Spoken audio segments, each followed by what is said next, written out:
বাবা বাবা, কালকে আমার স্কুলে প্যারেন্ট টিচার মিটিং আছে, তো তোমাকে কিন্তু যেতেই হবে। কালকে? হুম। কালকে না, কালকে তো বুধবার আছে, মা কালকে তো যেতে পারবো না। কালকে আমার অফিসের এমার্জেন্সি কাজ আছে, কালকে যেতেই হবে। তবে কালকে তোমার মাকে পাঠিয়ে দিচ্ছি, কালকে তোমার মা যায়। হ্যাঁ হ্যাঁ ঠিক আছে, তাই হবে, আমি যাবো। মা, তাহলে তো আমার বন্ধুদের সামনে আবার ইনসাল্ট হয়ে যাবে, কারণ আমার বন্ধুদের মারা সবাই ইংলিশে কথা বলে, কিন্তু মা তো ইংলিশ বোঝেও না আর ইংলিশ বলতেও পারে না। ঠিক আছে, তোমার বাবা যাবে, আমি যাবো না, ঠিক আছে? মা, আমার নতুন ড্রেসটা বার করে দাও, কালকে আমি স্কুলে পড়ে যাবো। এটা আলমারিতে আছে, নিচে গিয়ে বার করে নেবো।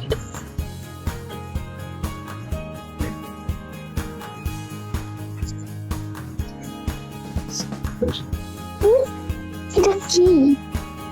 সুতপা দাস, ইংলিশে এমএ। মা ইংলিশে পড়েছে। বাবা, মা কতদূর পড়েছে? কেন ইংলিশে এমএ? মাকে তো দেখে বোঝা যায় না মা ইংলিশে এমএ কি করেছে। সবাই কি দেখে বোঝা যায় মা? চলো মা, খেয়ে নেবে, তুমিও চলো খেয়ে নেবে। আরে মা, শহরে কিছু নেই, তুমি যে তোমার নিজের ভুলটা বুঝতে পেরেছো, এটাই যথেষ্ট। আর তুমি তো আমার সোনা মা, চলো। কারণ কোনোদিন কোনো ব্যক্তির সঙ্গে খারাপ ব্যবহার করবে না। ঠিক আছে। ঠিক আছে, চলো। চলো।